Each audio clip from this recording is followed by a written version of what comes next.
Hi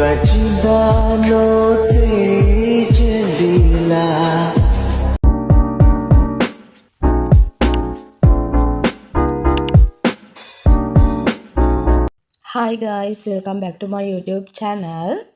අද නම් මම අරගෙන ඉන්නේ ළමයි ටිකක් දුක හිතෙන වීඩියෝ එකක්. ළමයි මෙතන දවස් දෙකක වීඩියෝ ක්ලිප්ස් තියෙනවා. ළමයි අපිව බලන අමුත් එක්ක ඇවිල්ලා තියෙනවා අපේ ගමට. ඒ තමයි ලස්සන ඇත් පැටියේ. ළමයි එයා ගොඩාක් අසනීප වෙලා ඉන්නේ.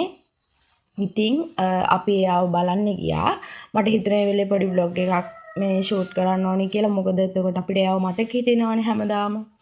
ඒක නිසා ළමයි මේ මම ජීවිතේ ෆස්ට් ටයිම් තමයි මේ විදිහට මේ කැලේ ඉන්න ඇතෙක්ව දැක්කේ. ඒ කියන්නේ පෙරහැරවල වලින් එහෙම ඇතෙක් දැකලා තිබුණාට S2කින්ම මේ අර කැලේක ඉන්න එක්කෙනෙක්ව දැකලා තිබුණේ නැහැ. මේ තමයි පළවෙනිම වතාව. අපි ඉස්සෙල්ලම යනකොට මෙන්න මෙයා මෙතන තමයි හිටියේ. මෙන්න මේ විදිහට කුඹුරක ගොයම් කනවා. ඉස්සරහටම වෙලා අපිත් බලලා පොඩි වීඩියෝ ක්ලිප්ස් ටිකකුත් ගත්තා. ළමයි මේ වෙදි වනජීවියෙක්ගෙන් එහෙම ඇවිල්ලා ඒගොල්ලොත් හිටියා මෙතන. ඒක නිසා තමයි අපි බය නැතුව ගිහිල්ලා මෙහෙම ක්ලිප්ස් ගත්තේ. ළමයි මෙයාගේ කට තුවාල වෙලාලු තියෙන්නේ. ඉතින් මෙයාට මොනවත් කෑම කන්න බෑ. දැන් මෙතනත් මේ කනවා වගේ හිටියට මේ කන්න ගන්න මේ ගොයන් එකක්වත් මෙයාට කන්න බෑ. ඔක්කොම බිමට වැටෙනවා. දැන් මේ වෙලාවේ මේ වනජීවියෙක් අය කරන්න හදන්නේ මෙයාව මේ පාර පැත්තට ගන්න. මොකද මෙයා දිගටම කැලේ පැත්තට ගියොත් කරගන්න අමාරුයිනේ. යාට බෙහෙත් කරන්න අමාරුයි. ඒක නිසා අපිත් දැන් මේ විදිහට ගිහිල්ලා වට වෙලා බලන් හිටියා.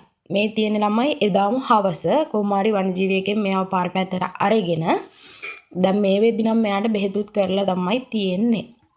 ඊට පස්සේ මෙයා මේ පාර පැත්තේ ඉන්නවා කිව්ව නිසා අපි හවසත් ගියා මෙයාව බලන්න. දැන් නම් මෙයාට බෙහෙත් කරලා තමයි ළමයි මේ ඉන්නේ මෙතන හිටගෙන. කට්ටිය ළඟට ගිහිල්ලා මෙයාට වතුර එහෙමත් දෙනවා. වතුර අර ඇඟට එහෙම වතුර දානවා. එහෙම තමයි හිටියේ.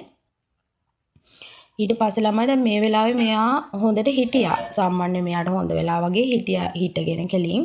එහෙම හිට ඇවිද්දත් එක්ක බලනකොට ළමයි කිසිම කෙනෙක්ට කිසිම කරදරයක් නැතුව එයාගේ පාඩුවේ එයා ඉන්නවා. මට මතක විදිහට ළමයි මෙයාට වයස අවුරුදු 7ක විතර ඇත් පැටියෙක් කියලා තමයි කිව්වේ.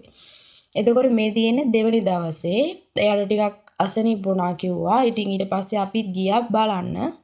මෙන්න මේ විදිහට හට් එකක් ගහලා මෙයා මෙතන නිදාගෙන තමයි හිටියේ ළමයි. මේ වෙද්දි මෙයාට හරි හොඳටම අමාරුයි. නැගිට ගන්නවත් බැහැ.